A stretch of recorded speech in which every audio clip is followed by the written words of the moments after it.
7 minutes, MzeroA Nation, and we are going to get rocking and rolling. Melissa Fisher, many more. Good to see you. Mark, great to see you. Kyle, Madden, Jason Martin, my buddy John Mahaney. Missed you at Sun and Fun, my friend, but hope to see you at Oshkosh. Gustavo over on YouTube. Robert Taylor on Facebook, good to see you. Username B Clark over on YouTube. Great to see you all as well. Miguel on YouTube, thanks for the kind words, my friend.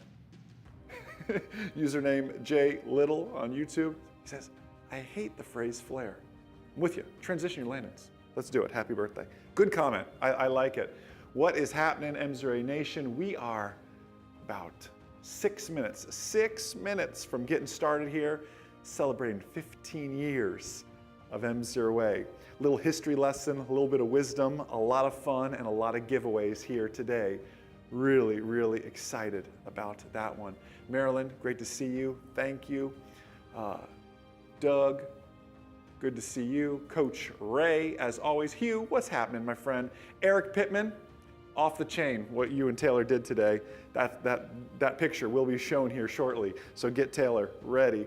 Justin, Craig, good to see you. Username, Vacation Cruiser, over on YouTube, good to see you. Mark in Anchorage, Alaska, nice to see you. And Italian Mark, good to see you. George, fantastic. Great to see you all as well. Hunter Timko, great to see you. MzeroA Nation will be rolling here in 5 minutes. John Franco, 5 minutes. Hayden, 5 minutes. I'll see y'all then.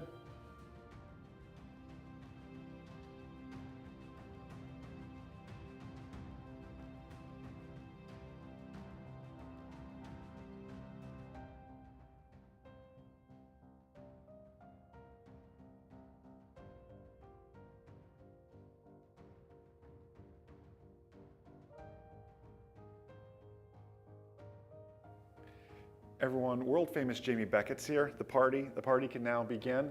By the way, on Facebook, can you highlight that to show on the video? Jonathan Vargas, solid profile picture, my friend. Solid on the profile picture. You know, I always told myself, you know you made it when somebody gets a tattoo of your logo, like Harley Davidson. I mean, he changed his profile picture. It's pretty much the same thing. John Vargas, good to see you guys. We'll be rolling, guys and gals. We'll be rolling here in about 4 minutes. Jennifer Gates, don't miss In-Flight Coffee tomorrow. It's your episode. Don't miss it tomorrow. See y'all back in 4 minutes.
Tim Key, 2 minutes, good to see you. John Dela Cruz, great to finally meet you, my friend.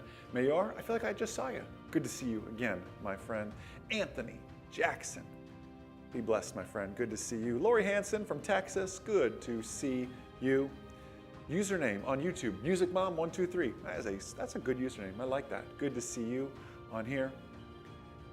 80 from New Zealand, good to see you. Mike McKnight, thank you for going above and beyond and for all your hard work, my friend.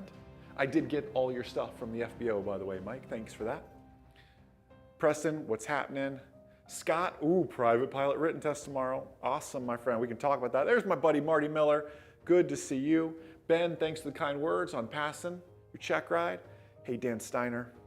Hey, Jared Newman. Michael Swader, good to see you. John Rich, good to see you on here as well, my friend. 2 minutes, MzeroA Nation. Less than 2 minutes, I apologize. Less than 2 minutes. I'll see y'all back on here. A little bit of aviation wisdom, some giveaways, and a lot of fun. 2 minutes.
MzeroA Nation, what is happening? Happy Friday.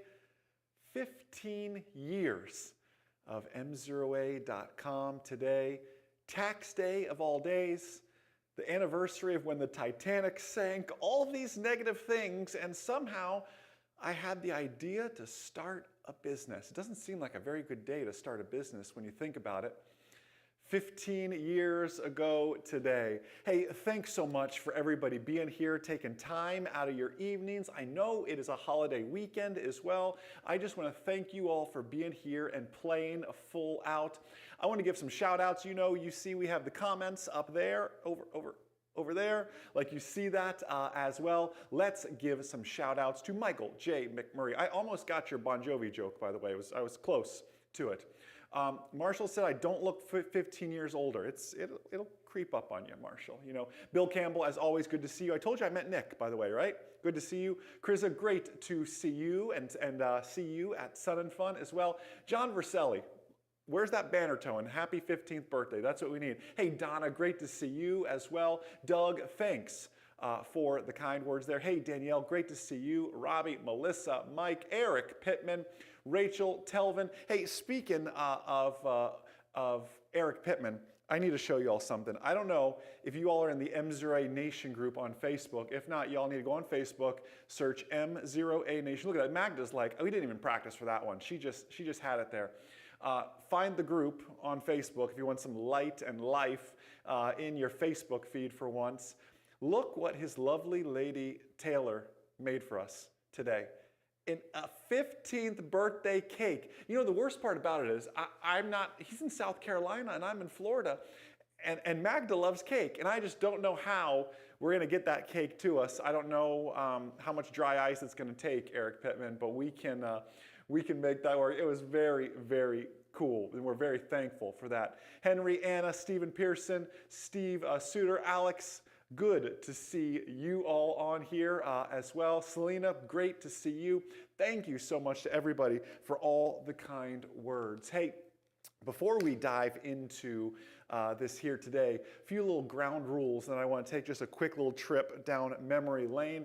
The ground rules are, I will play full out if you play full out. I've got the comments right here in front of me. Like I can see Coach Ray just put in there, says, I bet the cake has pineapples in it. Coach Ray, I hope you are right. I can see my buddy Bob Lebrecht on YouTube. I've got YouTube and Facebook simultaneously.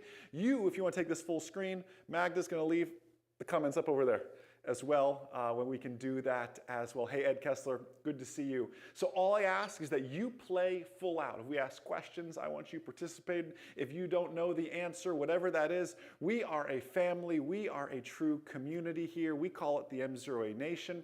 And let me tell you something. Y'all are family, and family takes care of family. So we're here to serve you all. So there's no dumb questions. There's nothing like that. We're here to serve you all. So all I ask is that you play full out with that. So with that one ground rule out of the way, let's take a quick trip down memory lane.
That hair though, I don't know who. I needed Magda in my life much sooner to advise me on some haircuts, because hopefully this is a more respectable professional haircut. It was a while till I started at least wearing button downs and not wearing flip-flops and didn't have Justin Bieber hair and everything else. Has anybody been watching MzeroA long enough to recognize some of those haircuts? I mean, if you go way back to the deep cuts, pun intended, on YouTube, you can find some of them. Like, I know some of you found us because of that really old VOR video or that really old holding pattern video on YouTube. And it was just a bad hair day. It was just a bad hair day. I promise everything will be more professional now. But yeah, the Justin Bieber cut, Eric Deagle, it was rough. We're doing much better now. You can tell the videos, and again, to go back to the beginning, it used to be, and I'll share with you how I used to do it back when those Justin Bieber cuts, and that was literally, I think I moved out of my dorm. At one point I moved back in with my parents. Long story, you'll hear it all today. And I would focus the camera on the chair, so it was in focus. I'd push the record button, I'd run around, I'd sit in the chair. Hey everyone, Jason Schappert here. I used to talk like that. I don't know why I would talk like that. I'd run back around, I'd turn the camera off, I'd edit it all in iMovie. Does anybody, now iMovie's like, you know, back then it was nothing. I had a blue Mac, iMac, or eMac it was called. I can't remember what it was called, but anyways, the blue shell, I mean, it was cool. It was like a big blueberry. Anyways, long story for another day on that one. We're going to dive into a little bit of MzeroA history, though, back from the beginning. And I asked that you all would play full out. So I'm going to open it up with a question for you all. Because some of you may not know this, but MzeroA was born out of adversity. Really, it was born out of opportunity, and it was born out of adversity. It's been tried by fire on numerous occasions. And I just want to know where my family is at today. Who else out there has been born from adversity, tried by fire, seeking opportunities and taking what others see as failure, taking what others see as adversity, taking what others say are bad ideas and turning them for good, and showing people that, yeah, you said this wasn't a great idea, but let me show you that persistence, right, and not accepting failure, that continuous just showing up to the game, and business is a game, and flight training is a game, and it takes you showing up. There's always people that are going to sit in the stands and boo, and people that are going to sit in the stands and tell you that'll never work. And there's people, and I guarantee perhaps if you've been around long enough, there's people that told you you're crazy for learning to fly, you can never make any money flying drones, you can never make any money flying airplanes, you're just wasting your time, you're spending all our money, whatever it is. Let me tell you something, they're in the stands and you're on the stage, you're on the court. Let them say whatever they want. If they want to come onto the court and play a fair game, that's one thing. But sometimes it's tough when you hear those cheers and those jeers from the stands like that. Let me tell you something. I see all those comments there as well. MzeroA was born from adversity with that. On April 15th, 2007, I made the first post on this guy. I wondered why nobody visited MzeroA.com. Maybe it was my brilliant design. Maybe it was this gorgeous template. I don't know what it was, but MzeroA the pilot's way. I don't know, what do you guys like better? MzeroA, a good pilot is always learning, or MzeroA the pilot's way? Some things I think back to and think, what was I thinking sometimes? My very first post was actually a collegiate paper that I was working on at the time. And it was on the JFK Jr. crash, and it was called, as you can see there, "To Err is Human."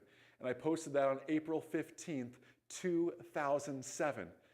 And you know, when I launched MzeroA, I never actually intended it to be what it is today.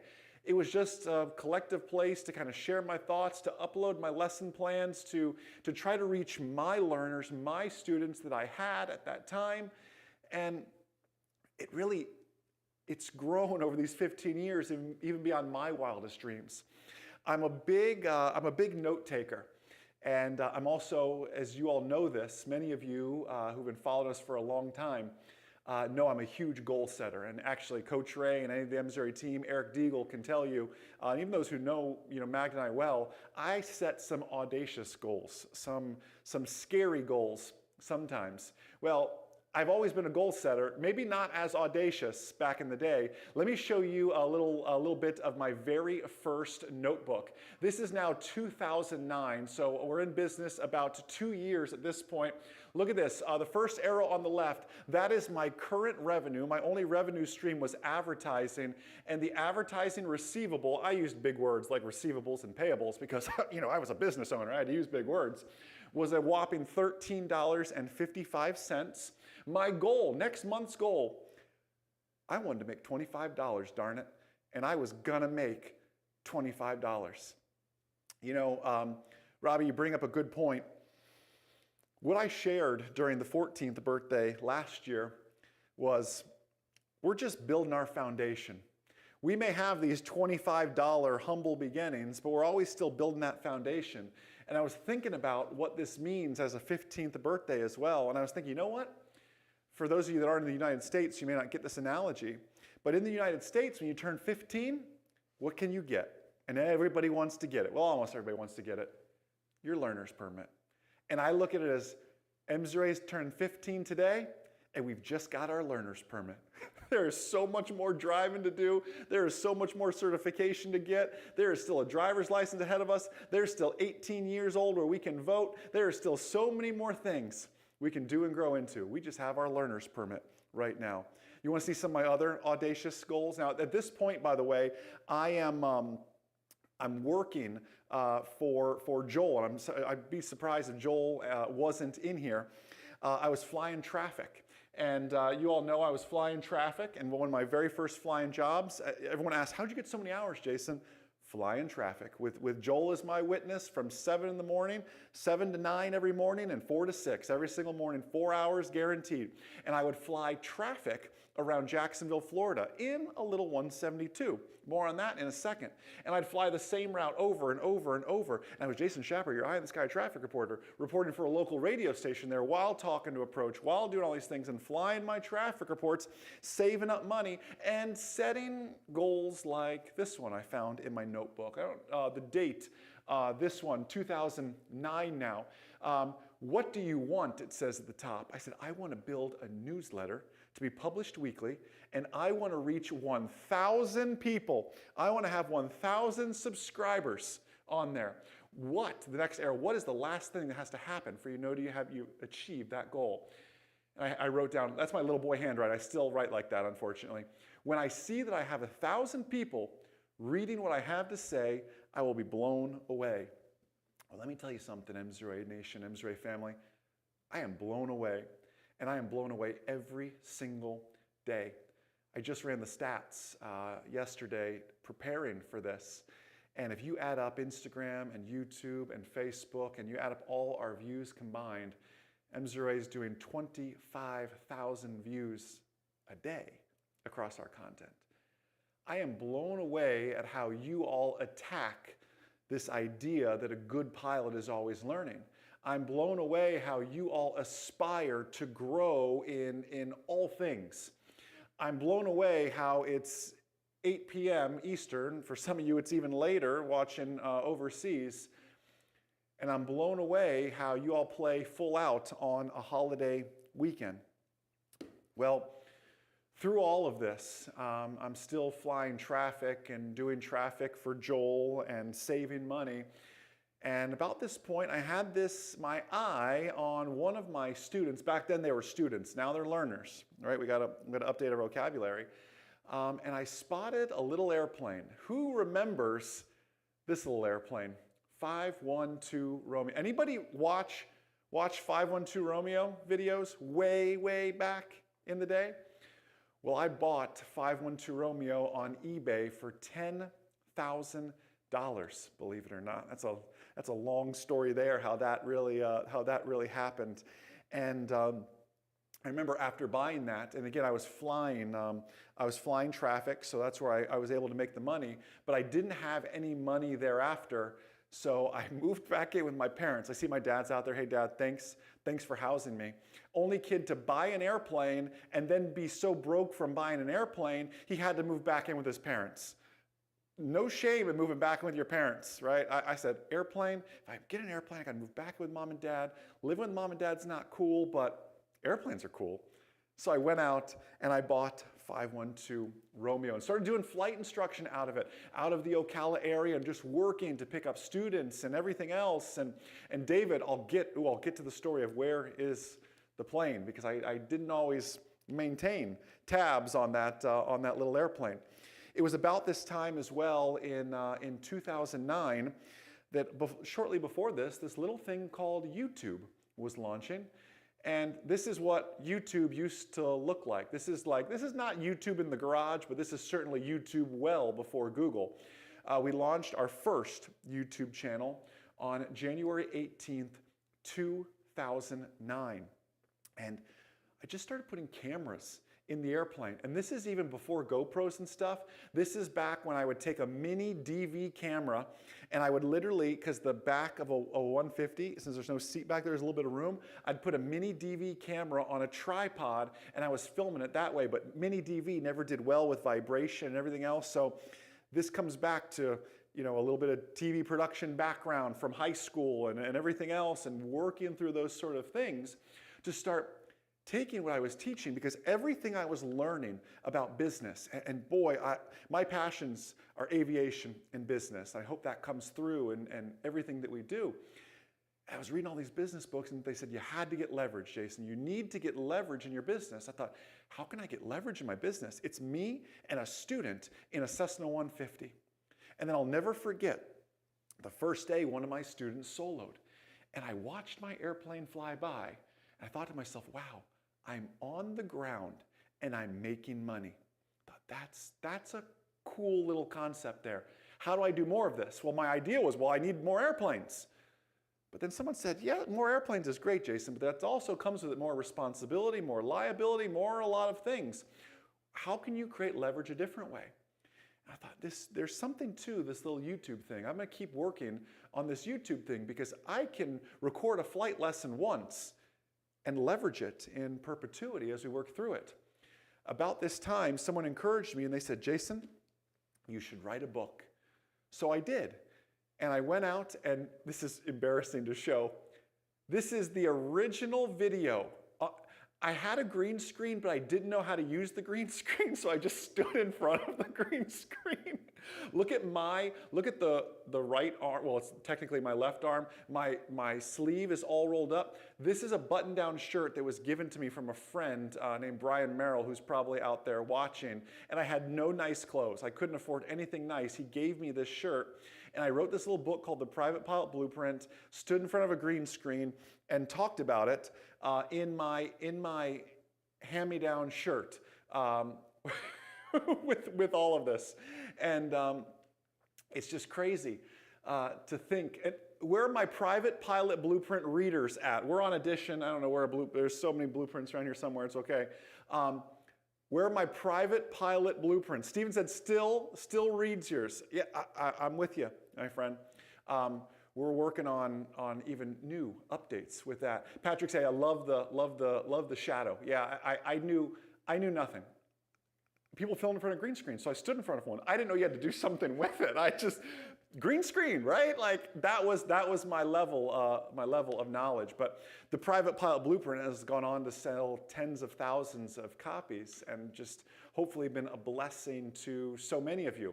It started with me in a hand-me-down t-shirt from a good buddy of mine that I couldn't even unroll the sleeve on in front of a really bad green screen with that. And then from this book and starting to build a little bit of a YouTube channel, I had this idea that I want to take these teachings and I want to provide them as a means of selling them on the internet. I had this idea, I said, I want to launch an online ground school. And I had no clue what I was doing, if this doesn't show it to you. This, by the way, is the original MzeroA online ground school. You know, design and fashion was never really big with me. This was the original online ground school. Forget color. I figured people would come for the content. They wouldn't come for the good-looking website or anything like that. Well, I later realized I needed to update a few things. So I at least added a little bit of color and made this really cheesy chalkboard logo, if we can show that. Yeah, that in August of 2010. And I remember I was reading all these business books on how to launch a new product and what to do and internet marketing. I thought, oh my goodness. And you see all these people post all these flashy ads on how they're internet millionaires and all these things. And my eyes got this wide. I thought, oh, this is going to be it. This is going to be fantastic. And I remember I launched it. And I went to bed that night. I said, I'm going to wake up and there's going to be so many ground school members. It is going to be the greatest success. I cannot wait. And I remember that night, I woke up that morning bright and early, logged into the bank account, so excited, life was going to change. And one person signed up. I'm actually still in touch. It was a lady. One person signed up. And I remember thinking, I must have set it up incorrectly. You know what? I know what happened. I probably broke the internet. I bet so many people went to MzeroA.com. We must have, to become an online ground school member, we broke the internet. Well, I went and I think I had to use my dad's credit card to do a test transaction because I didn't have a credit card at the time. And it worked. There was no breaking of the internet. There was just really, really bad marketing. And one person signed up. Anybody else ever have really, really humble beginnings where you're living with your parents, just trying to figure something out and trying to make a business work? Well, I wish I could tell you after that it was just smooth sailing and it was persistence and it was putting your head down and getting to work. But I told you MzeroA was born out of adversity, and it wasn't adversity from business decisions or lack of a market. I mean, again, launching this in 2010 is certainly tough. But as I was building this YouTube channel and this following in YouTube, and you all know this, YouTube is just our marketing mechanism. We are a full online ground school, right? YouTube is our marketing. We give away some of our best content, knowing that you all fall in love with it on YouTube or Facebook. And when you need a private pilot ground school for written test or check rides, you check us out, or instrument or commercial. Exactly, that's our business model. So YouTube has been such a big part of it. But I remember in 2012, one morning, 2 days before my birthday, actually, May 21st, 2012, I woke up. I went to log into YouTube to upload that week's video, and YouTube was gone. Our channel was actually the victim of this site-wide hack. It wasn't anybody malicious towards us. It was just this, before YouTube was owned by Google, it was much smaller, and it was just a victim of this site-wide hack. And literally, and I can show you, actually, if you go to our current YouTube channel, this is the very first video on our YouTube channel right now. I made a new, and actually, if you want to know a fun fact, that is why our channel is called MzeroA Flight Training, because it used to just be called MzeroA, but MzeroA was technically taken because of this site-wide hack that I couldn't get back into. So that's why we're MzeroA Flight Training with that. So that's the very first video. If you go way back, we lost a lot of videos. We were approaching like 70,000 subscribers when it happened, and it just fell off. All our marketing fell off. The little bit of sales that we had just completely fell off. And it was around this time that I was recently married. And around this time, I said, you know what? I'm going to take a leap of faith. I'm going to stop taking on students, and I'm going to commit all in to MzeroA.com. And then YouTube gets hacked, and sales start to decline. And there I am, a young, with a young family and everything else, and trying to provide through this crazy idea that I have. And through this and through the decline in sales, I began to fall behind on bills. And I said, gosh, I gotta start taking on students again. But that takes my eyes off the prize of MzeroA. And I will never, ever forget this. I mean, I'm talking, if I can just be a little vulnerable with you, nearly lost everything. I will never forget. I was so behind because of this adversity, so behind on my car payments, that I went to leave the house one day, and the tow truck man was waiting for me at the end of the driveway to take the car away. You better believe I just closed the garage right back after seeing him there, and I had to call my student who I needed, right, to fly with and say, I can't come to the lesson today, I don't feel good, right? And trust me, I really didn't feel good after seeing that. You've never been poor until you've been tow truck poor, and you don't have to admit that you've been there or not, because I've been there. Between that, nearly losing the new house that I just purchased, and sometimes they say when it rains, it pours. I was falling behind on my hangar rent, and the airport was calling me and saying, Jason, I'm sorry, you're so behind on your hangar rent, we've got to move 512 Romeo out on the ramp. And let me tell you something, you don't want any airplane out on the ramp, but you certainly don't want an airplane out on the ramp in Florida. That's just not good for it.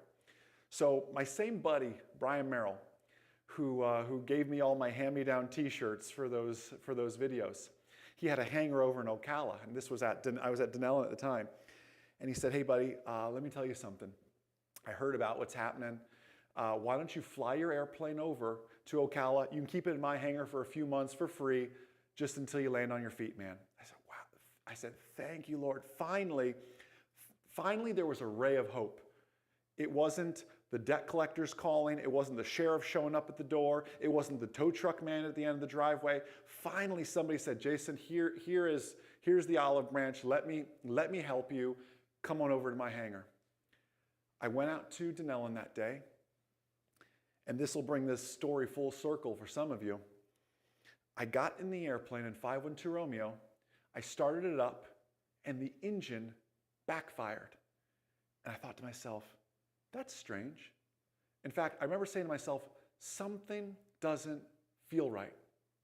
Some of you know this story now. You just didn't know it in the context of where it happened, in the time I was life-wise. I taxied out at the time, it was runway 9. I did a full power run up. Everything looked good, but still something just didn't feel right. I pulled out onto the runway. I gave it full power. I started to climb out. I got to 400 feet and was met with a violent bang, followed by just a nasty left and right vibration as I had lost cylinder number 3 in our little Continental 0200. I was able to, my first instinct was land straight ahead. I lowered the nose. I made one radio call, 1-2 Romeo's coming back. That's all I ever said. I lowered the nose. I realized I wasn't gaining altitude. I realized I wasn't losing altitude though. So I began to slowly nurse the airplane around and make a traffic pattern at 400 feet, not losing any altitude. When I got on final, I knew I had the runway made. I didn't use any flaps. I was too shaky. I was shaking so much. I couldn't even get to the flaps. I pulled the power back to idle. Everything got quiet. It was very surreal how silent it was. Have you ever flown a glider? It was kind of like that. Propeller still windmilling though. Landed the airplane. It was still running, but running rough. Was able to taxi in. And as I stopped, I remember just this cloud of smoke. I remember opening the engine cowling door and this smoke coming out. I remember the office manager, the same one who just days before kicked me out of his hangar because I was so behind on my rent. And I remember I was somewhere in between shaking, nervous. I was somewhere in between crying. Because I finally had that little ray of hope of a friend trying to help out. And then adversity just strikes again. And I want to share with you a picture that I will never get rid of. This is 512 Romeo with a flat right tire, as you can see. No prop, no engine. You can't see it here, but the tail's tied down to keep it from flipping there. Out on the ramp, just kind of rotting away. And I took this picture, and I remember I went home after visiting the airplane. I think there was a storm coming this day, just to make sure it was still tied down. I didn't know what I was going to do. And I took this picture, and I went home, and I made it. I went on probably a bootleg version of Photoshop, because Lord knows I couldn't have afforded Photoshop back then. And I put in big letters above it the words, "Never again." And I made it my desktop background. I logged into my bank account, which was, and I'm telling you, I am not exaggerating. This screenshot I cannot find, but I'm going to find it on an old hard drive one day, I promise you. I'm telling you, my Bank of America account was not measured in dollars. It was measured in cents. I took a screenshot of it, and I made it my background on my phone. And I remember printing it out and putting it in journals and wrote above it, "Never again."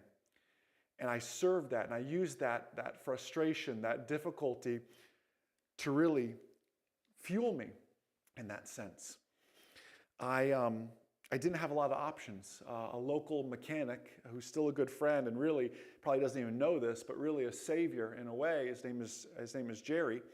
And I don't know if Jerry's still doing maintenance or what Jerry's up to out at Denellen, but if you ever see Jerry at Denellen, tell him I owe him a lot more than he gave me for 512 Romeo. He offered to buy 512 Romeo from me. He said, "Jason, it'll pay off your debts. It'll get you back at least even with everybody, and you can figure it out from there." And I sold the airplane and was able to make good on my mortgage, make good on my car payments, make good on my back rent to the airport, and just get back to neutral, get back to normal, and use that to fuel me. You know, I'm a big reader and a big learner, and I wasn't always that way. But at this point, my parents will tell you, I was not interested in learning anything other than airplanes early on. But this adversity caused me to become a student of business. And one of those mentors I leaned on is the late Jim Rohn. And Jim has a quote that says this: "Success is the process of turning away from something in order to turn towards something better." Here I was, a flight instructor and a guy who thought he was doing something on the internet. And I sold my only means of making money. And I had to turn away from that thing. And it was so difficult. You don't realize this, but if you go back to YouTube and look at like the 2013s, the 2014s, that kind of time frame, I did an entire YouTube channel, ran an entire online ground school without even owning an airplane. I just buckled down and got to work. There was literally no other option. There was no excuse going to the airport to fly. There was literally a year or two where I flew in other people's airplanes and stayed current. But I just had to buckle down and dive into it. And when I put all my focus into MzeroA, when I put all that frustration, that embarrassment, that disappointment, and let me tell you something, it's embarrassing when the tow truck is sitting at the end of your driveway and all your neighbors know what's going on. It's embarrassing. You can choose to be embarrassed, or you can choose to let that fuel you. Let me relate to aviation. It's embarrassing when ATC yells at you and everybody knows it. It's embarrassing when you goof up that landing or you make a silly mistake. But you have the choice to let that define you, or you have the choice to let that fuel you and say, "Never again will I make that mistake. I come from the school of hard knocks. I learned the hard way, and that's A-okay. I will not make said mistake again, and I'll continue working through that from there. Because I know the truth, and I know that in every adversity, there's a seed of a greater advantage. And you can look at everything. You can look at something as messed up as COVID and say, there's opportunity here. There's opportunity to succeed in here. There's opportunity to redefine myself. There's opportunity that I'm working from home to be a better family person, family member. There's an opportunity in everything. You just have to choose to see it that way. So by buckling down and devoting everything from 7 to 7, whatever that may be, putting those hours in and putting that work in, I reached back out to my good friend Joel, who really helped me start everything with that job from traffic. The traffic job was going away because they were installing cameras instead of using an airplane to do it. And that little airplane, 7159 Quebec, that I used to do traffic in, was for sale. So on April 3rd, 2014, I bought that little airplane, 7159 Quebec, which by the way is a 1972. And in February, it celebrated its 50th birthday, still flying strong.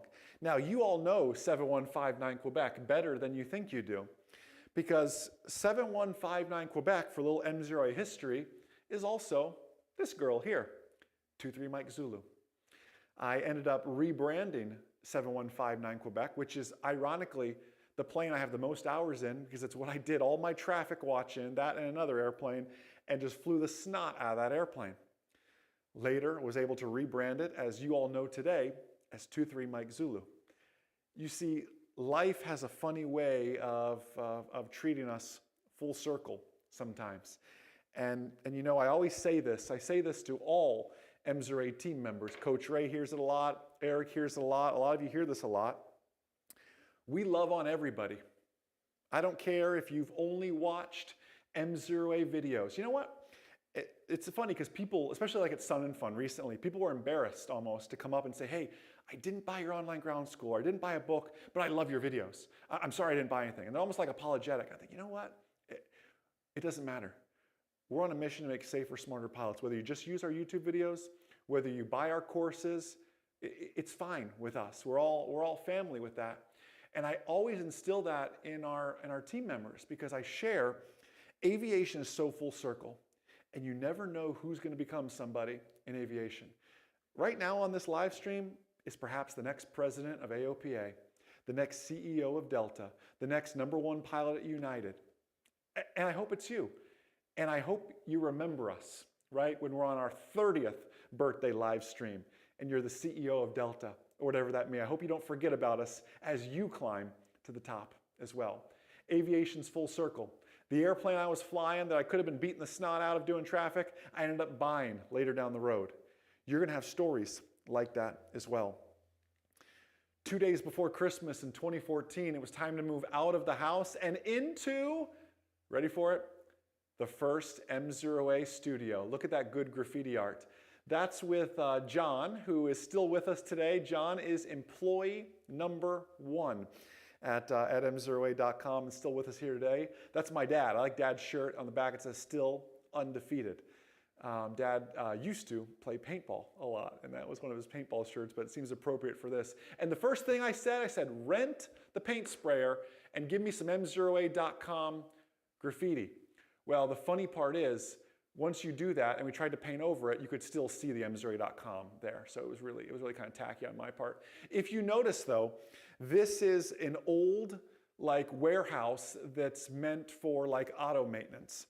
I paid $550 a month for it, which was a lot back then. And all it had was this 10 by 10 little kind of build out inside the warehouse. And I thought it was so cool because it had a window AC unit. I'm like, well, it's air conditioned, so that would be great. No one ever taught me that a window AC unit, heat is a byproduct of creating conditioned cool air. So the hot air was blowing out into the already hot warehouse, which was just on fire because it was not insulated that well, and it's Florida. So I cannot make this up. the early YouTube videos in the 2014s, the early ground school videos. Are you ready for this? This is what I would do. I would stand over here and I would sit in the air-conditioned AC 10 by 10 area, and I would drink like just ice water and cool myself off. John would get all the cameras ready and have everything, all my slides ready, and he'd say, okay, Jason, I'm ready. And I'd come over here and I'd run out here. Hey everyone, Jason Schappert here, MzeroA.com. I'd do the whole video. And as soon as I started to feel the forehead sweat go, I would end at a really good point and I'd run back in the AC room and I'd cool off. And literally all day, that's what John and I did. Because somehow I thought it was smart. I didn't know why this warehouse was $550. I found out why, and I found out how important air conditioning is in Florida. We did most of our ground school filming in December, January, and February. We went ham on those months. But August was some tough filming. So if you ever in an early video see me sweating, you can tell that was in the old studio. Also, probably with a bad haircut in there as well. Well, when John came on board, you know, things are just better together. And this is not in my notes here, but things are just better together. I was growing MzeroA, and MzeroA was doing well, but I knew I needed to hire somebody because, again, that same mantra of you have to create leverage in your business. But I can be my bottleneck if I think I can do everything myself. And let me relate this to you in your flight training now. You can be your own bottleneck as well in your flight training if you think you're trying to do everything on your own. Because it takes a village. It takes a tribe. And let me tell you something. Y'all are our tribe. Some of you are a little weirder than others, but you're all, I'm looking at you, Eric Deagle. Some of you, no, I'm teasing. You're our tribe. You're our family. And I love the feedback I get from you all. Aviation Mastery, the book, I've already got feedback. I'm already working on a second printing, getting ready to roll out. Ground school video feedback, I love this. This is how through community we get better. Who is on your team is my question. If it's just you trying to go on this flight train thing alone, let me tell you something, you need a team. You need to join a flying club. You need a great flight instructor and a great flight school. You need to start participating in those EAA Saturday, chapter breakfast meetings. You need to start getting involved in your local 99s because it takes a tribe. It takes an army in everything you do. Eric Pittman, what would Publix be like if you did everything at Publix? Eric, you handled all inventory, you stocked the shelves, you ran the butcher shop, you also were the cash register, at the cash register, you also walked them out to their car, no tipping please, all the way out there, you brought the shopping carts back in. What would your Publix be like, Eric Pittman, if you did all the jobs? You'd probably be out of business if I had to guess. It takes a village, it takes a team. Who is on your team? I was smart to get the advice and got so lucky because it wasn't any smarts up here by hiring John and John being with us for so many years. One of John's first ideas, and I thought I had the audacious ideas, was, well, let's go make a movie. Who's ever seen the movie Flying Again, by the way? Did you know Flying Again launched as a Kickstarter project? It was an early Kickstarter project too. We raised $50,000 on Kickstarter. I'd never seen $50,000 in my life. I just hired this guy. I'm thinking, this hiring stuff, this team member stuff, this is a good idea. And it was from launching that movie of Flying Again, we were able to purchase our first actual cinema camera and start getting some legit gear. That's John, and that's actually my brother. And we're in the back of a rental car with our expensive camera. It was bungee corded down, so it was totally safe. But we were doing this. This is before we had high-speed drones and stuff, and we couldn't afford a Chase airplane, so we had a Chase Nissan Pathfinder, and I was supposed to come in the airplane, they were gonna follow me, we got permission to be on the runway, and it was a rental car, and I will never, because my car would never go that fast, I had a little Honda Element back in the day. Dad will tell you, it was a cool car, but it was cool. It was blue, all my cars were blue. And I'll never forget, I rented that car from Hertz, and after they did that scene, because they got up to about 100 miles an hour, Hertz called and said, hey, we just received an alert that our car exceeded 100 miles per hour. Was that you? No, it must be a fault in the system. It's definitely not us. So they do track rental cars, just so everybody knows. And from there, we began to hire more. We began to build our tribe. We began to grow. We launched things like the private pilot written test prep boot camp, our instrument pilot online ground school, our commercial online ground school, this little thing called Remote Pilot 101, and where my Remote Pilot 101 alumni flying drones, the first Part 107 test prep course on the market. I mean, it was amazing how it all fell together. And you know, I wish the adversity was done there, because you know, we went on to win all these awards and all this stuff was so great. And I wish life was just smooth sailing sometimes. But like iron sharpens iron and steel is made through fire, so are all good things, from relationships to businesses to anything worthwhile. And you know, going through all this and experiencing this success, many of you all know this, and I hope, again, we're all family, so I can be vulnerable with you all. But I, through all of this, ended up then going through a divorce, which is just something that nobody ever wants. And I don't wish it upon my worst enemy. And honestly, I don't even have enemies. I don't wish it upon anybody. And sometimes when you put other things first, like your business and everything else, you take your eyes off of certain things, and adversity strikes. I'm blessed, though, that I serve a God of second chances. You know, I have my beautiful wife Magda now, and just learned so many things. And she's over here switching everything. I've learned so much about business. I've learned so much about relationships. I've learned how to balance being an entrepreneur and being a leader to 30 some odd team members, but being a leader to a wonderful wife and being a parent to amazing children, and hopefully being a mentor to the hundreds of people watching this and the thousands that will go on to watch this recording. And you know what I realized at the end of all of this? Is that everything that has happened to you has shaped your foundation. Some of you are just now building your foundations. And let me tell you something, if I can give you any advice, build it strong. Spend more time building your foundation than you think you need to. Because when adversity strikes, you're gonna be thankful you built with those hurricane straps, or that fireproof steel, or whatever that may be. Spend a little more time building that foundation. And you take that advice for what you need for the season of life that you're in right now. Whether it's in aviation and you're wondering, why haven't I soloed just yet? Take a step back and just build that foundation a little bit stronger. If it's your relationships, if it's your business that you wonder why it's not growing fast enough, will you take a step back and just say, what can I do to build this foundation a little bit stronger? Because I've been there. And I had a weak foundation, and we grew rapidly, and so many things were band-aided together. And let me tell you something that all comes back to bite you. I didn't have a strong relationship beforehand. I didn't build that strong foundation, and it ended up in divorce. And you better believe when you get that second chance, and you will get a second chance, but when you get that second chance, build the foundation right. Because in every adversity, there's a seed of a greater advantage.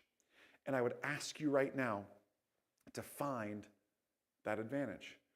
Through COVID, through job loss, through career changes. I know there's some career changers on here. I know there's some of you right now watching this that are saying, I love this aviation thing, but I've got the stable job now. I got 2 kids at home, or I got someone I need to provide for. Whatever it is, I want to make this leap into aviation, and I don't know how. Look at your foundation. And ask yourself, are you even ready?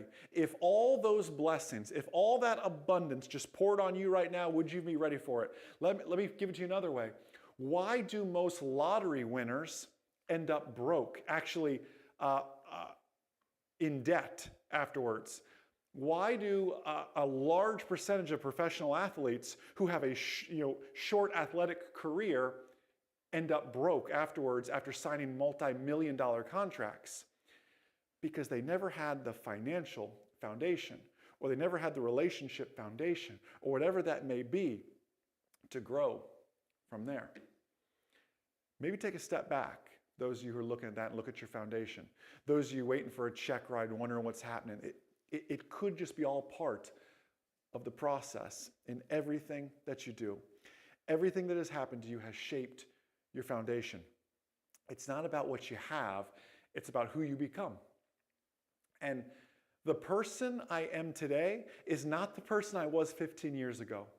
Some of y'all wouldn't have liked me 15 years ago. I tell Magda all the time, we met at exactly the right time because she wouldn't have liked, 22-year-old Jason. She wouldn't have. I wasn't mature enough, right? You've got to build your foundation in everything that you do. Mark, you're right. You can't build a house without that solid foundation. So I want to kind of flip this back. I want to flip this back on you all a little bit. Where can we, as your family, serve you all? Where can we help with this foundation? Then I'll get to some giveaways and everything else. I know we're coming up to the top of the hour and everything else. And by the way, I hope this comes across as heartfelt. This is me just being vulnerable with you all and just sharing. Because I truly mean it. Y'all are family to us. John Vargas, you're right. Like last year, it's what you focus on, camera 1 or camera 2. Magda can give you that analogy. She's going to do it. Look at that. She's pulling it out of focus now. Last year I did this. I'll do it again real quick. Well, if you all need help on something, you can put it in the comments now while I give this analogy. Last year I did this, I didn't plan on doing this, but John Vargas, you brought it up, and it's such a relevant example here as Magda gets this all set up. You get what you focus on in life. And if you want to focus on the crummy stuff, if you want to focus on all the junk, if you want to focus on all the negativity, you will find more negativity and more junk in your life. You get what you focus on. You see, it's like looking at something. If we go to camera 2, it's like looking at something and Magda takes it out of focus. It looks bad, right?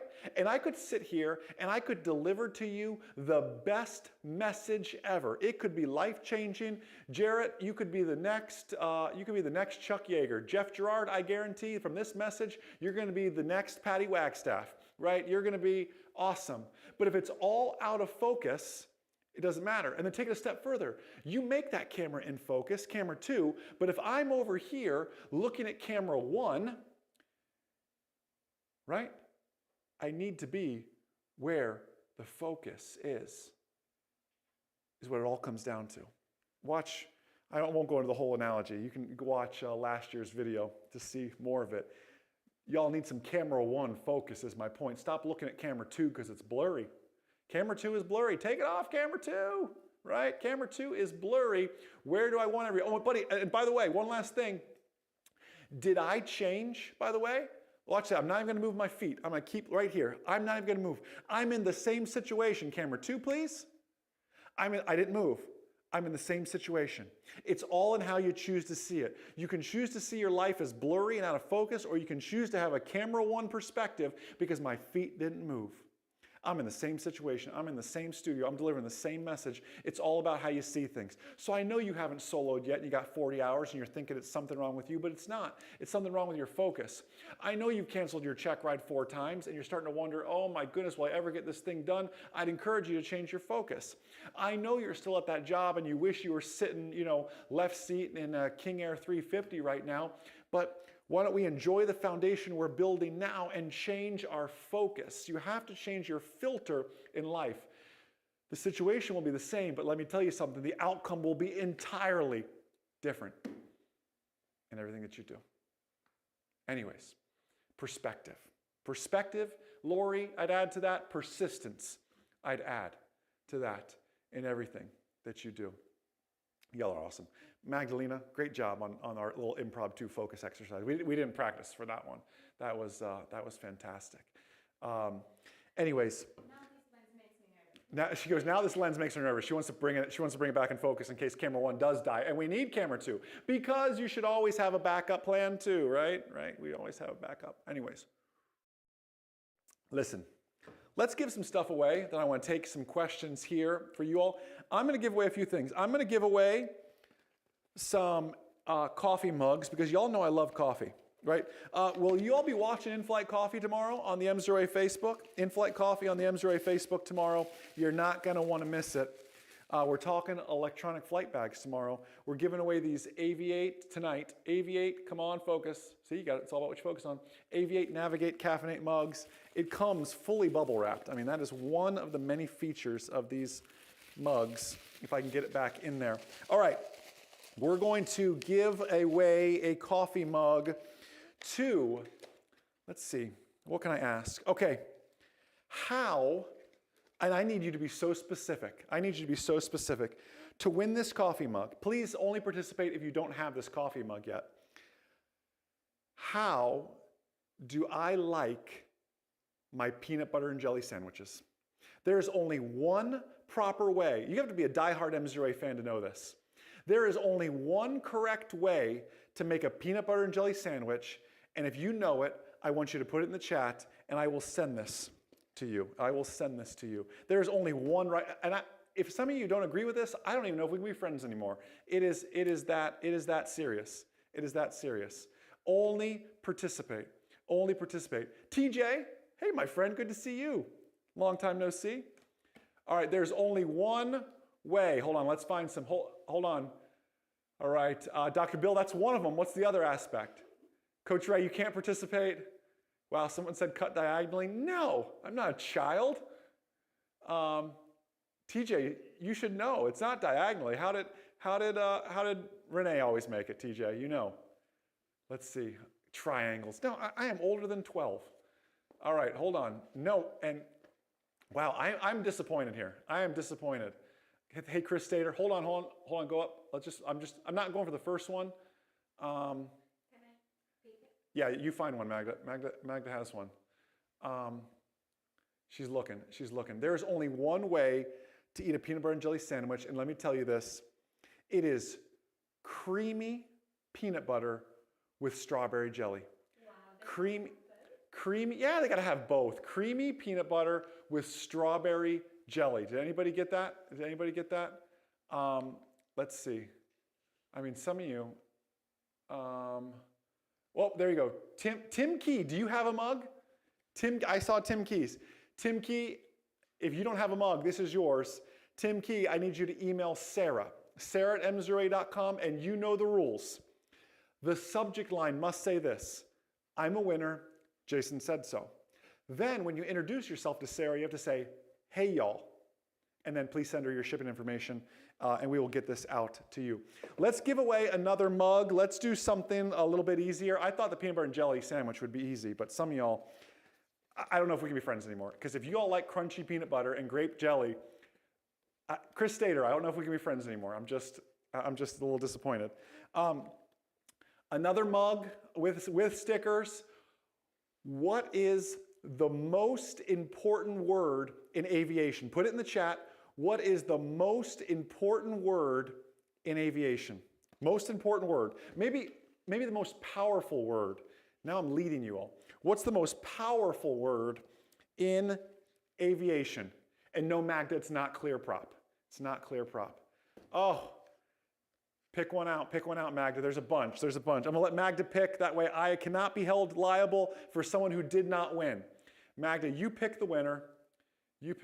I will not be held liable. All right, please, hopefully you're only participating if you don't have a mug yet. Pick somebody. John Rich said clear prop. I knew someone was gonna say clear prop. The most powerful word, you can find it in the pilot controller glossary. It is, Magda's picking it, Anna Claypool. Do you have this mug? Anna's a longtime MzeroA fan. Anna, if you do not have this mug, this is yours. If you do, holler at me so I can send it to somebody else. I'll still hook you up with something, but let me know. Anna, you know the rules. Email Sarah at MzeroA.com. I'm a winner. Jason said so. Must be the subject line. Okay, let's do a tumbler here, and then we're gonna give away some good stuff, I promise, okay? Oh, by the way, what was the word? I apologize. The word is unable. Unable is the most powerful word. Controller asks you to do this, unable. You know, November 23, Mike Zulu, caution wake turbulence, departing 737 ahead of you, runway 23, no delay, clear for takeoff.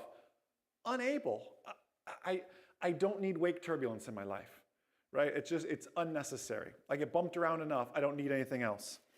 All right, MzeroA Tumblr featuring Pete the Pelican. I just made his name up, but that is the Pelican. His name is now Pete. It's one of our older logos we used to use. Let's see. All right. Wow. Name. Actually, no, let's do this. What does MzeroA stand for? Put it in the chat. What does MzeroA, I saw some of you asking that earlier. What does MzeroA stand for? And Pete the Pelican will be personally airmailed to you via drone, actually. I will do a drone delivery. I have my part 107. All right, there are lots of right answers. Magda, you pick the one. I will not be held liable for, because there's lots of right answers. The first one that came in. All right, Magda has picked it. It's a very brave person who skydives named Sierra. Look at that profile picture. Sierra Ron Spies. That's a cool last name. Ron Spies. You are our winner. Reach out to Sarah at MzeroA.com. Can I pick two? Yeah, Magda makes up rules as she goes. Can she pick two? Yeah, you can pick two. Our other winner is Bob Bodine. You're spot on. Bob, email Sarah at MzeroA.com. I'm a winner.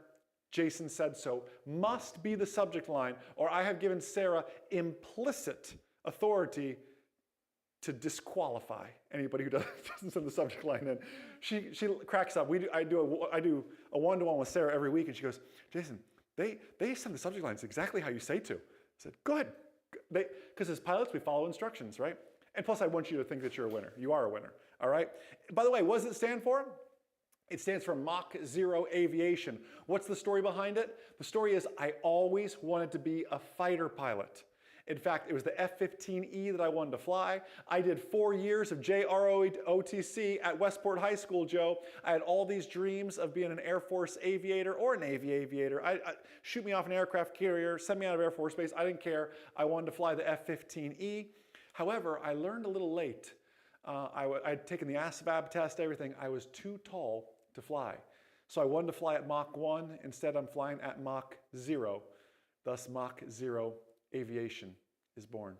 So anyways, that happened. Okay, let's do another one here. I am going to give away a month of our online ground school. Everything, private, instrument, commercial, flight instructor, the written test prep boot camps, the check ride prep, the final exams, the perceptual learning modules, everything will be yours for 30 days.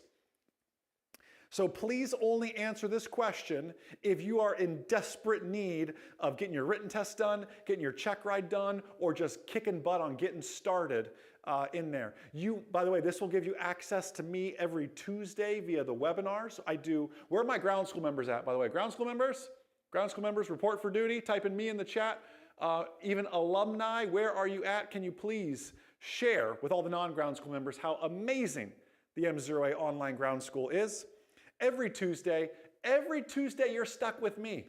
Not only do you get all the videos and everything else that you see online, but you also get access to me. Every Tuesday I do about an hour-and-a-half long webinar where you can pick my brain, I can pick your brain, I do a little presentation, everything. Look at all those me's coming in. Y'all are outstanding. Hey, both Linfields are here, Bill and Robin. I don't know who's my favorite.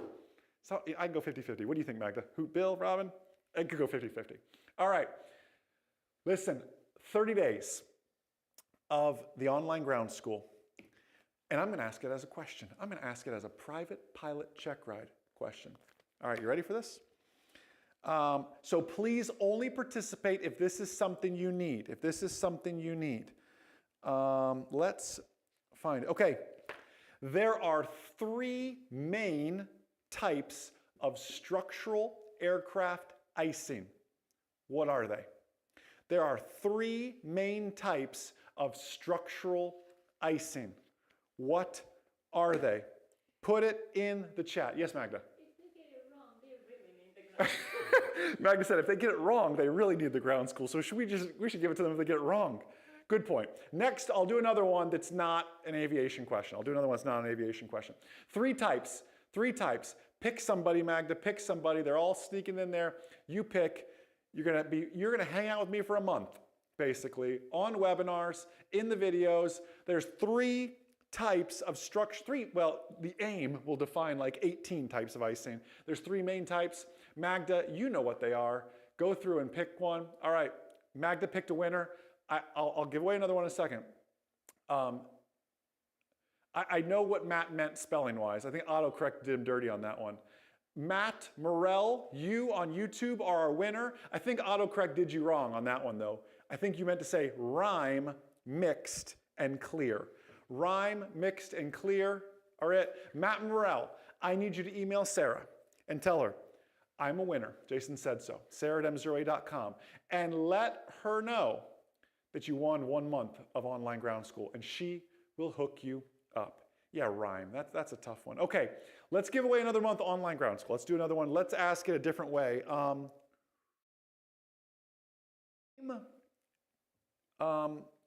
Name one of my biggest vocabulary pet peeves.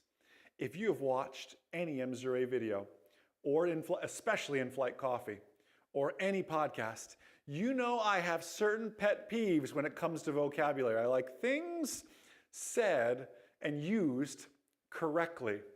Name some of my vocabulary pet peeves.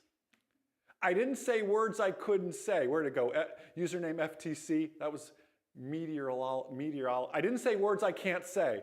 You know, I was doing, it was actually the ground school member webinar, and I had to read instrument meteorological conditions. I just can't get that word. All right, what are some words? Magda, you pick it. Let me give you some examples. Winning things could be things like license versus certificate. It's a private path certificate. And I still get emails. Jason, thanks, you helped me with my PPL. It's a PPC and not pay-per-click advertising. So on license versus certificates, yeah, Patrick, you get it. On license, oh wow, how do you say Patrick's last name? He's gonna get mad at me for my vocabulary in this one. Voigt, that's how I would say it. If I was a telemarketer, that's how I'd call you. Mr. Voigt, is Mr. Voigt there? Other things, flare versus transition. Any traffic in the area, please advise. Clear air turbulence. People want to assume that just because they're getting bumped around clear, it's clear turbulence. It's usually not. Here's a big one. Chop. Everybody wants to report turbulence as chop. Did you know chop is defined as a rhythmic turbulence? Just because you're getting bumped around doesn't make it chop. Chop is like you could a metronome. You could time your watch to it kind of stuff. It's got to be like whoop-de-doos or moguls when you're skiing. Just because you're getting bumped around doesn't mean it's chop, right? All right, so it's just something to think about. Anyways, that's some other ones. Anybody else you want to give away? You want to do one more? Those are some good things. All right. Let's see. Let's give away another month of online ground school, and then I want to open it up for your questions. So get ready for your questions. Start to type them out so you can paste them in there as well. All right. What's another good question, Magda? What's something else we could ask? Do we go to? I've got one. This is a good one for my remote pilots. Why do I wear 2 watches? Why? Who knows why I wear 2 watches? If you can tell me the name of the person who forced me into wearing 2 watches, that will win as well. My remote pilots will know this one. My drone pilots and longtime followers will know this one. All right. Who knows why I wear 2 watches? Oh. Eric Deagle cannot win. But he's right. It is not for bling. TJ, it is not for redundancy, but good thought. This one's in Zulu time. This one's in local time. We're getting rid of daylight saving time, so this is updated. It is not because of Coach Ray. Wow, Coach Ray, Nathan A. Young just threw you under the bus, and he blamed you. Why do I wear Well, I guess Coach Ray's kind of related to the story. We got a winner. We got, okay, is that our winner? Yeah. Wow, this is gonna be a good one. He needs to email Sarah. Glenn, you need to email Sarah. Glenn, all right, well, I've known Glenn for years now, and I've always shied away from Glenn's last name, but tonight I cannot shy away from it. Glenn Bunanducci, you, you are our winner. Glenn knows I love him, so Glenn never misses anything. You are our winner, my friend. Why do I wear 2 watches? No, I hope that was Eric and not Valerie that typed that in, Wonder Woman. I'll beat Eric up, is what it is. No, I wear 2 watches because there's this crazy guy named, well, first off, why was I wearing 2 watches? I was training for a marathon where, yes, Coach Ray was my running coach. That's why Coach Ray got his name. Other MzeroA fun fact, that's a good question for the future. Where did Coach Ray get his name from? Coach Ray was my ultra marathon running coach. At the time, I was wearing a fitness band, like a Garmin watch and just a dress watch. And I filmed the entire Remote Pilot 101 course that way. Well, there's a funny guy named Ken Herron, and Ken Herron made a video of all the features of our course. And he said, and the best feature of all, Jason wears 2 watches. And ever since then, I kept wearing 2 watches, and it just this little stick that stuck, unfortunately. So anyways, all right. I want to open it up for your questions, your comments. Nathan A. Young, you're kind of right. Kind of right. I mean, it is Coach Ray's fault a little bit. Let's see. Let's open it up now for your questions, your comments as we get ready to kind of wrap this. And by the way, for anybody who did not win, you are still welcome to take a 2-week free trial of our online ground school by going to MzeroAtrial.com. Same thing I was just giving away, but I'm giving away for a longer time. You can check it out for 2 weeks with that. So check all that out. While you all type in your questions, I want to give away 1 more month. And here is the question: what is my obsession with either one or the other? With either camels or spoons? You pick. Yeah, what does it mean? The camel or the spoon? What's the story behind either one of those? I'll give away another month why some other questions come in. I want to take Craig's question, if you'll save that for me, on our main goal for the next 15 years. Jennifer Gates, wow, I don't know which of your 3 coffees you sent I'm using tomorrow. I'll figure it out. Where did the camel come from? Where did the spoon come from? That's what we want to know. Yes, it came from In-Flight Coffee, but what's the story? What's the story behind it? What's the story? Magda's got a winner. It's my buddy. Username on YouTube, FTC. You always forget your spoon when you go on In-Flight Coffee. Accurate. Very, very accurate. My friend, email Sarah, sarah@MzeroA.com. I'm a winner. Jason said so. You got a month of online ground school coming your way, my friend. So the spoon came from Magda pulling a really bad prank on me and forgetting my spoon. If you watched episode 100 of In-Flight Coffee, you saw that. The camel stands for Commercial Airplane Multi-Engine Land, which just so happens to spell the word camel. So where are my camels at? Camels unite, Commercial Airplane Multi-Engine Land. I feel like when you pass that check ride, the examiner should just give you a camel t-shirt or something like that. It just seems right. So anyways, let's look at it. Let's dive into the questions. I loved Craig's question. There it is, down just a little bit below. Craig Ziegler's question. That was Craig's other comment. He asked, what's the next 15 years hold for MzeroA? My friend, my prayer, and you know this, Craig, because I've met you twice now in person. You never miss a webinar or a live stream or an in-flight coffee or anything. My prayer before every video is to save just one life. And I hope we did that here today. In the next 15 years, I want to have a measurable impact on the NTSB reports. Airplanes don't have to crash. The majority of our accidents are pilot-induced. Myself, my lovely wife, the whole team here at MzeroA has one sole vision, which is to make safer, smarter pilots. We do that through innovative learning techniques. We do that through the latest in education and videos and the science of learning. Ground School members, you see it every day. My goal is to continue to save lives and to do that by and through technology. Bringing technology to a sector that's just behind. Aviation education is behind. It needs to catch up to, this is why we went out and built our own learning management system, because there's nothing out of the box that could do it for us. Continue to push the envelope, Craig. And you know what? I'm a little different.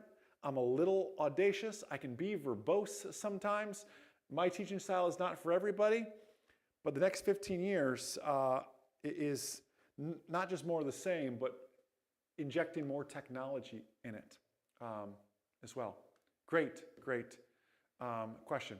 Jessica Larson on YouTube, how do you determine the freezing levels? And again, any question is fair game, by the way, with this. How do I determine the freezing levels? Well, you can look at the freezing levels on your icing products that we have, but you need to also remember this.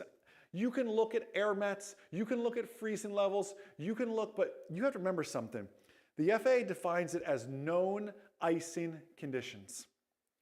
And sometimes the icing conditions aren't known until somebody goes on through with the PIREP.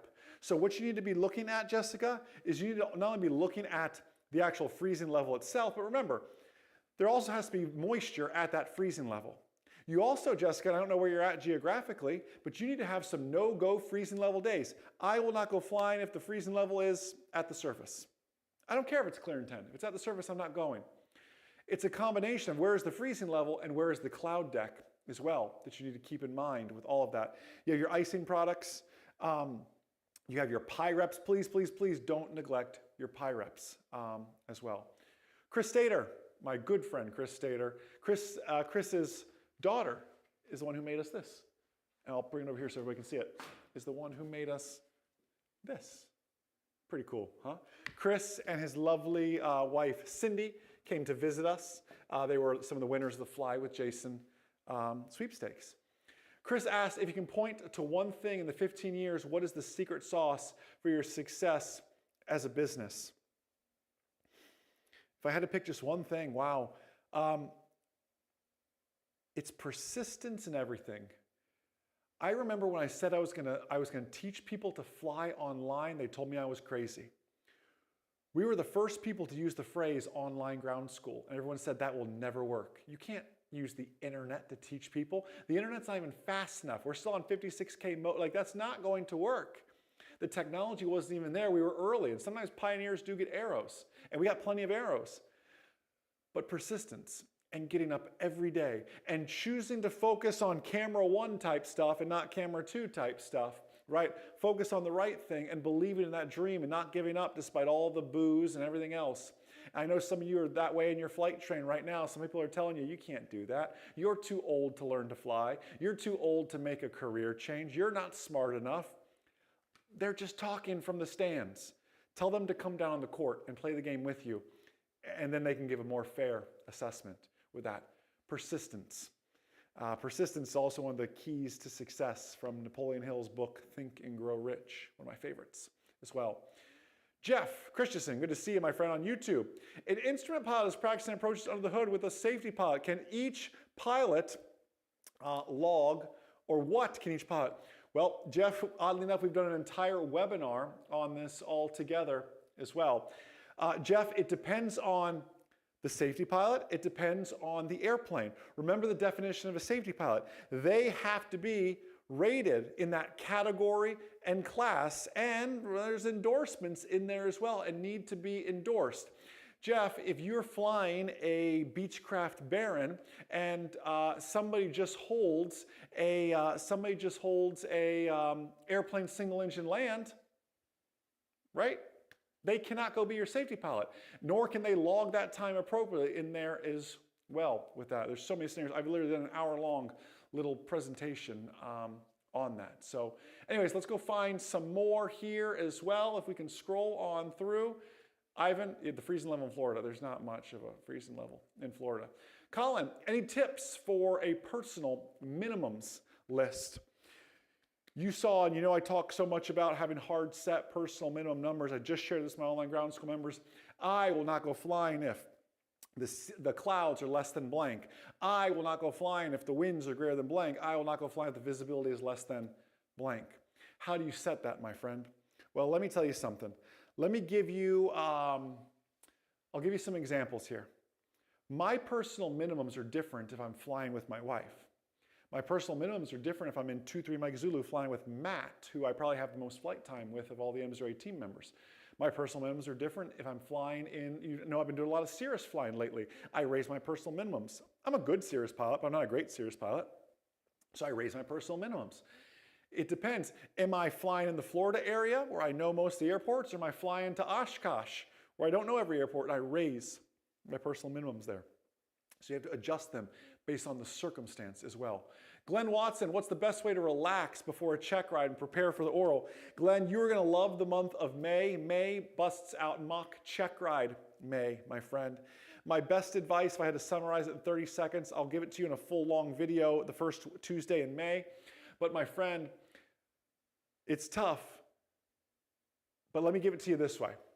I want you flying, leading up to your check ride 2 to 3 times per week at a minimum, and just continuing to do that, continuing to work through that. I want you studying. I want you in one of the check ride books, listening to our audio book, whatever that may be, immersing yourself in it. Then, Glenn, when the day before the check ride comes, I don't want you, your check ride's on a Saturday, this is now Friday, I don't want you to think about airplanes. When an airplane flies over, don't you dare, Glenn, even look up at that airplane. I want you to relax. I want you to get a good night's sleep, healthy lunch, healthy dinner, no alcohol, no caffeine, sleep well, get to bed, put the kids to bed early, whatever that may be, so you can wake up ready to attack that check ride. Minimal caffeine the day of that check ride, healthy, minimal breakfast, show up early. Again, the first Tuesday in May, Glenn, that video has your name written all over it with that. Let's go find some more questions here as well. Jay Insco, that's awesome. So I'm 51 and trying to take it, do what I dreamed when I was 21. That is awesome, my friend. David, cool question. Cessna 340A or Piper Malibu? Wow.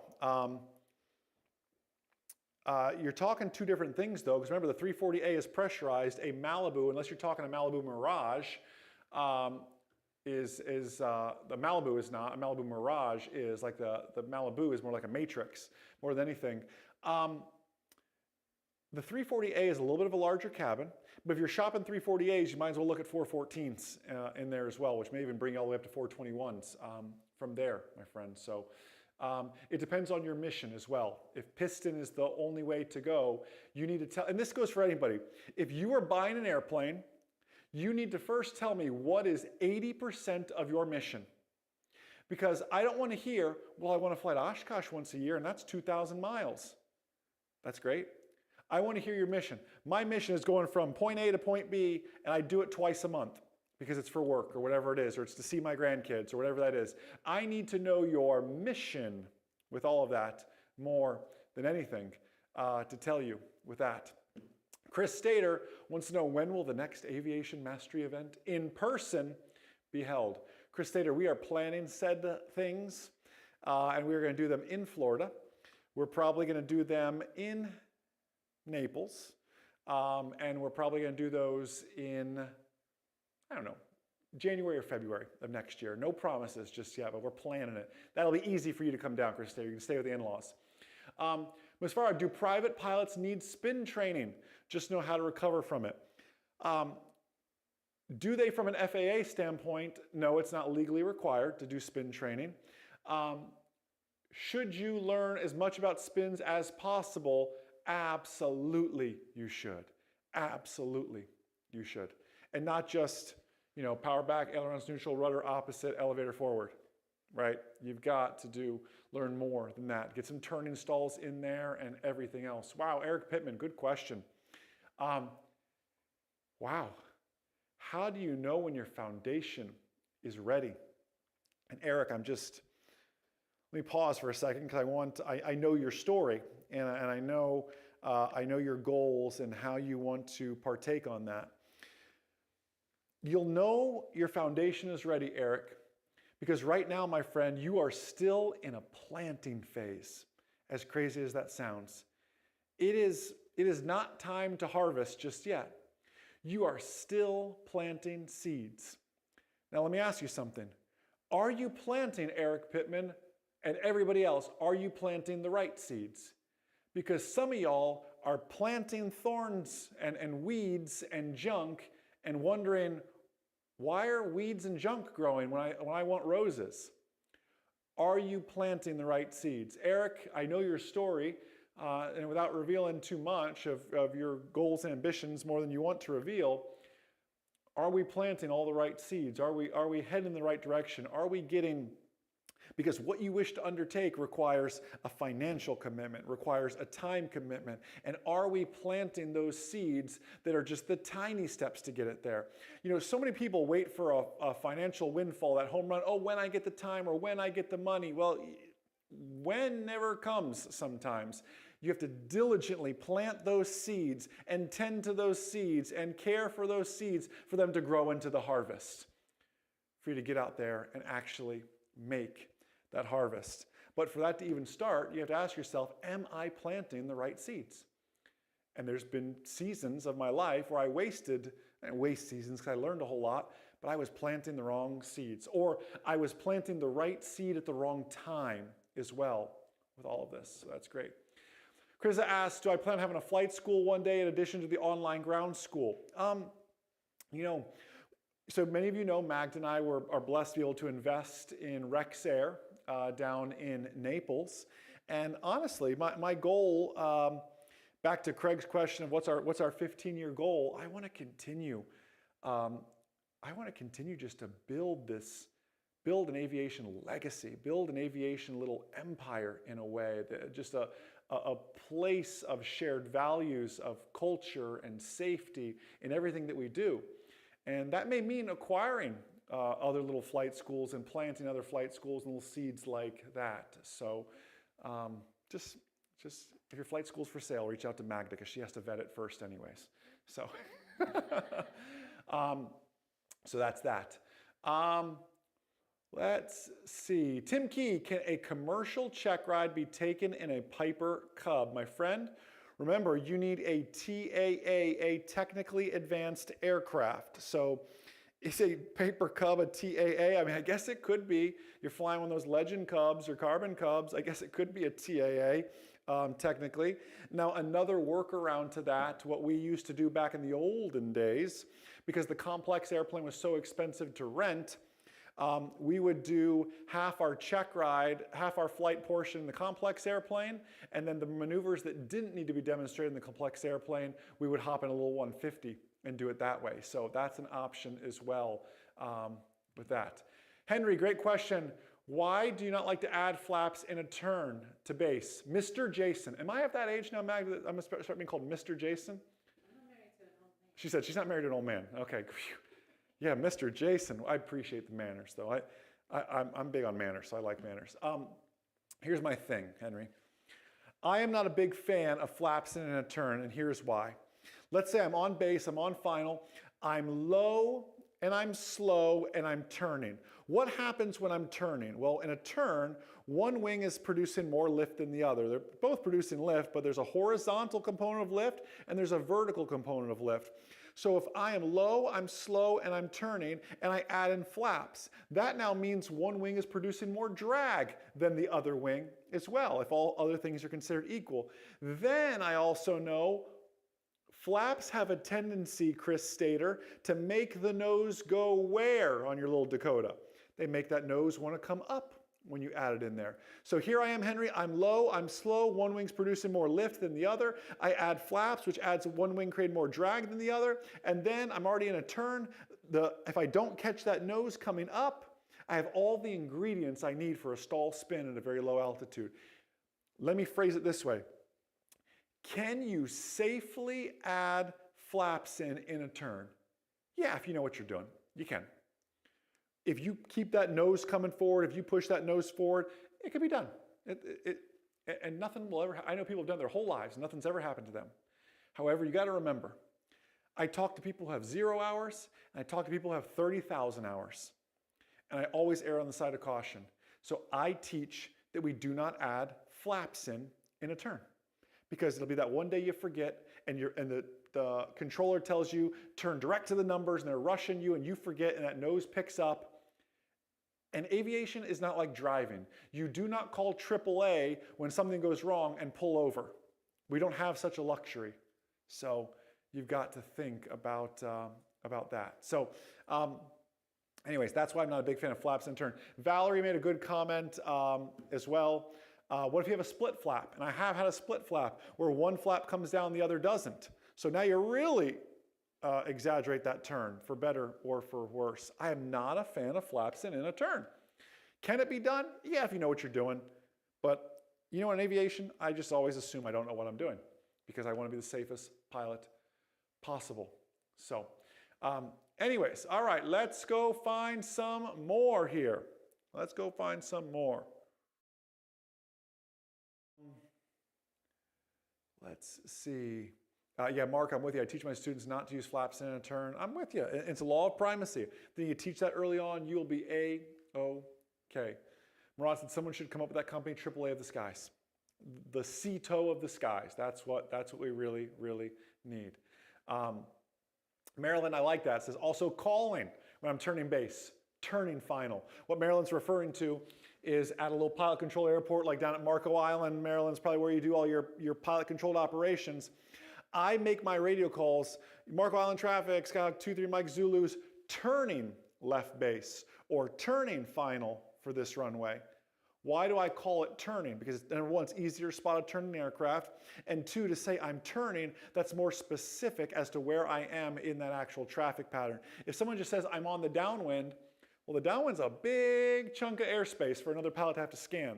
But turning downwind, turning base, I know I'm at the hinges of that, and I can find those as well. So anyways, good to know. Eric Deagle, no, Magda did not let me get a boat, although it's boating season, so we do need a boat. All right. Magda said we have friends with boats. I guess those are good friends too, as well. All right, few more questions, and then we're going to wrap this thing up because it is 9:30. It is well past Coach Ray's bedtime, and he's got 4 dogs he's got to put to bed. So I know.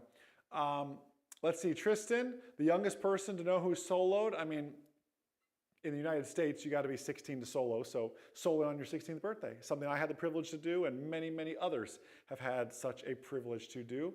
I hope the kids continue to perpetuate that as well. Ivan said I can always use his boat. All right, Ivan, come on, bring the coffee and come on over. Chris on YouTube has a good question. What are the basic necessities when starting your private pilot training? Okay. This is the power of the MzeroA Nation. I need everybody right now. Let's show Chris's comment one more time, Magda, for me, please. I need everybody to pile on and tell Chris, those of you who've been there, done that. This is the power of community. I need y'all to tell Chris your #1 tip for starting private pilot to help keep costs down. You put it in the chat right now. Chris, start taking some screenshots because this is for you, my friend. Mine would be to get, and I'm not saying this just because I have an online ground school, I'm saying this because I've got the data, and I guarantee there are all the customers, members in here that will tell you that doing your ground training before you do your flight training will save you boatloads, to use a pun, boatloads of money. Another great tip, get yourself a private pilot blueprint in there as well. Private pilot blueprint. Get that written test done first, get the ground studies out of the way. The airplane is a terrible classroom. It's an expensive classroom, Chris. So I need you to focus on your ground studies, get all the knowledge. My dream student always has been, always will be. Hi, my name is David Clark. By the way, good name, David Clark on YouTube. My name is David Clark. Here's my written test. Here is my medical. I'm ready for the fun stuff. Let's go fly. Get it done. Get your medical done ASAP. Good advice, Danielle, from our conversation at Sun and Fun. Start on that medical early with that. So, hey, Ron Musser, good to see you. Say hi to Kim for us as well. All right, Jay Little, good question on YouTube. How hard is it to execute the diversion flight on your cross country? You're talking for your check, right, I assume. Jay Little, it is not difficult at all if you make for yourself a wind card, a wind card. Will someone in the MzeroA Nation do me a huge favor? I believe it was in this year's Safer Pilot Challenge. Go find me the wind card video and post it. Jay's on YouTube. If someone on YouTube and someone on Facebook will post that link in the chat. There's a little thing, you can just Google MzeroA wind card, and there's a video. Someone even made a simulator for it online that I didn't know of, but it's super cool.